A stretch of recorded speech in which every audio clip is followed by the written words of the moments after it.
അസ്സലാമു അലൈക്കും വറഹ്മത്തുള്ളാഹി വബറകാതുഹു. കഴിഞ്ഞ ക്ലാസ്സിൽ സൂറഹ് ബഖറ 225 ആയത്ത് വരെയാണ് നമ്മൾ മനസ്സിലാക്കിയത്. ഇൻഷാ അല്ലാഹ് ഇന്ന് നമുക്ക് ബാക്കി വരുന്ന ഭാഗങ്ങൾ നോക്കാം. ബിസ്മില്ലാഹിർ റഹ്മാനിർ റഹീം.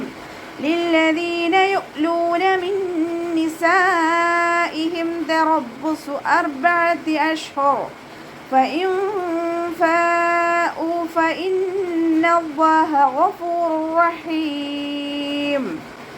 ലില്ലദീന യുഅ്ലൂൻ. ഒരു ആയത്തിൻ്റെ തുടക്കത്തിൽ തന്നെ ശ്രദ്ധയുള്ള അക്ഷരം വന്നു കഴിഞ്ഞാൽ നമ്മൾ അതിനെ കനം കൊടുക്കാതെയാണ് ഉച്ചരിക്കേണ്ടത് കേട്ടോ.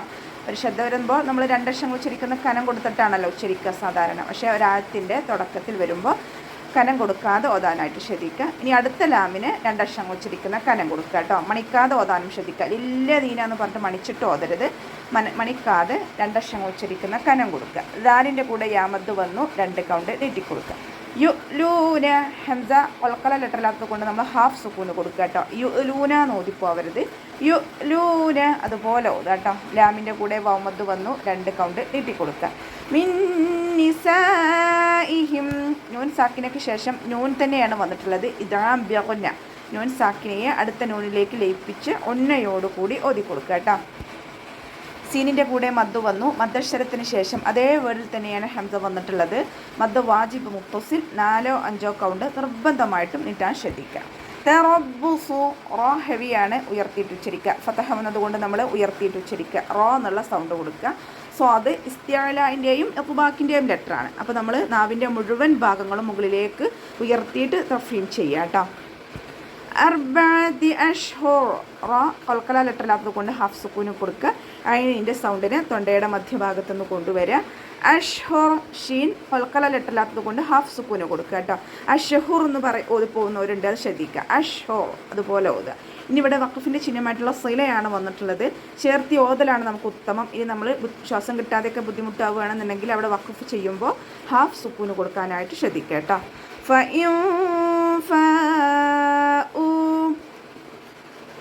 നൂൻ സാക്കി ഫ ലൈറ്റ് ആക്കിയിട്ട് ഉച്ചരിക്കുക കേട്ടോ. മേലെ മുൻപല്ലിൻ്റെ അറ്റം താഴെ ചുണ്ടിൻ്റെ ഉൾവശത്ത് നനഞ്ഞ ഭാഗത്ത് വെക്കുക. നൂൻ സാക്കിനയ്ക്ക് ശേഷം ഇഖ്ഫാൻ്റെ ലെറ്ററായിട്ടുള്ള ഫ വന്നു. നൂൻ സാക്കിനയെ മറച്ചു വെച്ചിട്ട് മണിച്ചോതുക. നൂനിൻ്റെ സൗണ്ടിനെ വ്യക്തമായിട്ട് കേൾപ്പിക്കരുത്. ഫ ഇൻ ഫ ഊ നോതരുത്. ഫ ഇൻ ഫ ഊ അതുപോലെ ഓതാനായിട്ട് ശ്രദ്ധിക്കുക കേട്ടോ. ഫ കൂടെ മദ് വന്നിട്ടുണ്ട്. മദ്ദക്ഷരത്തിന് ശേഷം അതേ വേർഡിൽ തന്നെ ഹംസ വന്നു. മദ് വാജിബ് മുത്തസിൽ 4-5 കൗണ്ട് നിർബന്ധമായിട്ടും നീട്ടാൻ ശ്രദ്ധിക്കുക. ഫ ലൈറ്റാക്കിയിട്ട് ഉച്ചരിക്കുക. നൂനിന് ശ്രദ്ധ വന്നു. അഖിമല കൊന്നനാണ്, നന്നായിട്ട് മണിച്ചു കൊടുക്കുക. അവ്വ എന്നുള്ള നാമത്തിൻ്റെ മുന്നേയുള്ള അക്ഷരത്തിന് ഫതഹയാണ്, അതുകൊണ്ട് അവ്വ എന്നുള്ള നാമത്തിൽ ലാമിനെ ഉയർത്തിയിട്ട് ഉച്ചരിക്കുക കേട്ടോ. ഗഫൂറുർ റഹീം. ഗൈനിൻ്റെ സൗണ്ട് അതിനൽ ഹൽക്കൽ നിന്നും കൊണ്ടുവരാം. തൊണ്ടയുടെ ആദ്യ ഭാഗത്തു നിന്ന് കൊണ്ടുവരാൻ ശ്രദ്ധിക്കുക കേട്ടോ. ഓ എന്നുള്ള സൗണ്ട് കൊടുക്കുക. ഫ കൂടെ വൗമദ് വന്നിട്ടുണ്ട്, 2 കൗണ്ട് നീട്ടിക്കൊടുക്കുക. റോക്ക് ബൊമ്മ തെൻവീനാണ് വന്നിട്ടുള്ളത്. തെൻവീനിന് ശേഷം ഇദാം ബിലാഗുനയുടെ അക്ഷരമായിട്ടുള്ള റോ വന്നിട്ടുണ്ട്. തെൻവീനിലുള്ള നൂനിനെ റോയിലേക്ക് ലയിപ്പിച്ച് ഒന്ന കൊടുക്കാതെ ഓതുക. ലയിപ്പിക്കുന്നുണ്ട്, പക്ഷെ ഒന്ന കൊടുക്കാതെ ഓതാൻ ശ്രദ്ധിക്കുക കേട്ടോ. ഹ എന്നുള്ള അക്ഷരത്തിൻ്റെ സൗണ്ടിന് തൊണ്ടയുടെ മധ്യഭാഗത്തു നിന്ന് കൊണ്ടുവരിക. ഇനി നമ്മളിവിടെ വഖഫ് ചെയ്യുന്ന സമയത്ത് മദ് ആൽ സുക്കൂനിൽ വഖഫ് ചെയ്യുമ്പോൾ 2, 4, 6 കൗണ്ട് വീതം നീട്ടി വഖഫ് ചെയ്യാൻ ശ്രദ്ധിക്കുക കേട്ടോ. വ ഇൻ അസമു ത്വലാഖ ഫഇന്നല്ലാഹ സമീഉൻ അലീം. വ ഇൻ അസമു വാവ് ഉച്ചരിക്കുന്ന സമയത്ത് ചുണ്ടുകളൊന്ന് വട്ടത്തിൽ പിടിച്ചു കൊടുക്കുക കേട്ടോ. പല്ലിനെ ചുണ്ടിൽ തട്ടിക്കാതെ നോക്കുക. നൂൻ സാക്കിനയ്ക്ക് ശേഷം ഇദ്ഹാറിൻ്റെ ലെറ്ററായിട്ടുള്ള അയിന് വന്നിട്ടുണ്ട്. നൂൻ സാക്കിനയെ വ്യക്തമാക്കി മണിക്കാതെ ഓതുക കേട്ടോ. നൂനിൻ്റെ സൗണ്ടിനെ വ്യക്തമായിട്ട് കേൾക്കണം. വ ഇൻ അസമു അതുപോലെ ഓതുക കേട്ടോ. അയിനിൻ്റെ സൗണ്ടിനെ തൊണ്ടയുടെ മധ്യഭാഗത്ത് തന്നെ കൊണ്ടുവരിക. സായുടെ സൗണ്ടിനെ ഒരു തേനീച്ചയുടെ മുളൽ പോലെയുള്ള ഒരു സൗണ്ട് ഉണ്ടല്ലോ, അതാണ് കൊടുക്കേണ്ടത് കേട്ടോ. സീനിൻ്റെ സൗണ്ട് കൊടുക്കരുത്. അസമു ത്വലാഖ. മീമിൻ്റെ കൂടെ വൗമദ് വന്നിട്ടുണ്ട്. നമ്മൾ അടുത്ത വേർഡായിട്ട് ചേർത്തി ഓതുന്ന സമയത്ത് ആ മദ്ദിനെ കട്ട് ചെയ്ത് കൊടുക്കുക കേട്ടോ. ഹംസത്തുൽ വസ്ൽ വന്നല്ലോ, ഹംസത്തുൽ വസ്ലിന് മുന്നേ ഏത് മദ് വന്നാലും നമ്മൾ കട്ട് ചെയ്ത് കൊടുക്കുക. അപ്പോൾ ഇസ്തിഅലാൻ്റെയും ഇത്ബാക്കിൻ്റെയും ലെറ്ററാണ്. അപ്പോൾ നന്നായിട്ട് ഹെവി ആക്കിയിട്ട് ഉച്ചരിക്കുക കേട്ടോ. നാവിൻ്റെ മുഴുവൻ ഭാഗങ്ങളും മുകളിലേക്ക് ഉയർത്തിയിട്ട് തഫീം ചെയ്യുക. ലാമിൻ്റെ കൂടെ അലിഫ് സഗീറയാണ് വന്നിട്ടുള്ളത്. 2 കൗണ്ട് നീട്ടിക്കൊടുക്കുക. ഖാഫ് ഇസ്തിഅലാൻ്റെ ലെറ്ററാണല്ലോ, അപ്പോൾ നാവിൻ്റെ ബാക്ക് മുകളിലേക്ക് ഉയർത്തിയിട്ട് തഫീം ചെയ്യുക കേട്ടോ.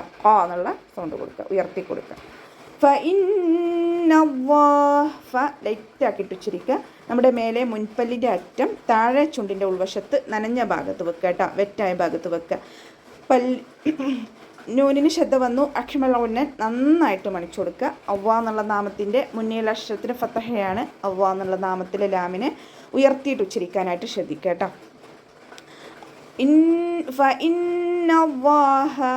ഹ എന്നുള്ള അക്ഷരത്തിൻ്റെ സൗണ്ടിനെ തൊണ്ടയുടെ അവസാന ഭാഗത്തുനിന്ന് കൊണ്ടുവരാം കേട്ടോ. തൊണ്ടക്കുഴി എന്നൊക്കെ നമ്മൾ പറയാറില്ലേ, അക്സൽ ഹൽക്കിൽ നിന്നും കൊണ്ടുവരാം. ഹ അവിടെ ഇന്നവാ എന്ന് പറഞ്ഞിട്ട് ഹംസയുടെ സൗണ്ട് കൊടുക്കരുത്.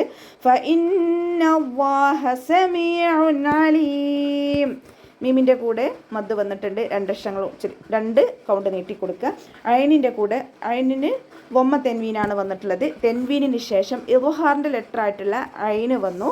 അപ്പോൾ തെൻവീനിലുള്ള നൂനിനെ വ്യക്തമാക്കി മണിക്കാതെ ഓതുക. സെമിയൗൻ വ്യക്തമായിട്ട് കേൾക്കണം നൂനിൻ്റെ സൗണ്ടിനെ. സെമിയൗൻ അലീം അതുപോലെ ഓതുക കേട്ടോ. അയനിൻ്റെ സൗണ്ട് തൊണ്ടയുടെ മധ്യഭാഗത്ത് തന്നെ കൊണ്ടുവരിക. ഹംസയുടെ സൗണ്ടായി പോവാതെ നോക്കുക. അലീം എന്നൊന്നും ഓതിപ്പോവാതെ ശ്രദ്ധിക്കുക കേട്ടോ. ഇനി ഇവിടെ അവസാനത്തിൽ വഖഫ് ചെയ്യുമ്പോൾ 2, 4, 6 കൗണ്ട് വീതം നീട്ടി വഖഫ് ചെയ്യുക കേട്ടോ. മദ് ആരുടെ സുക്കൂനിലാണല്ലോ നമ്മൾ വഖഫ് ചെയ്യുന്നത്. അപ്പോൾ 2, 4, 6 കൗണ്ട് വീതം നീട്ടി വഖഫ് ചെയ്യാനായിട്ട് ശ്രദ്ധിക്കുക കേട്ടോ. അപ്പോൾ നമുക്ക് ഇവിടെ വെച്ചിട്ട് അവസാനിപ്പിക്കാം. അസ്സലാമു അലൈക്കും വറഹ്മത്തുള്ളാഹി വബറകാതുഹു.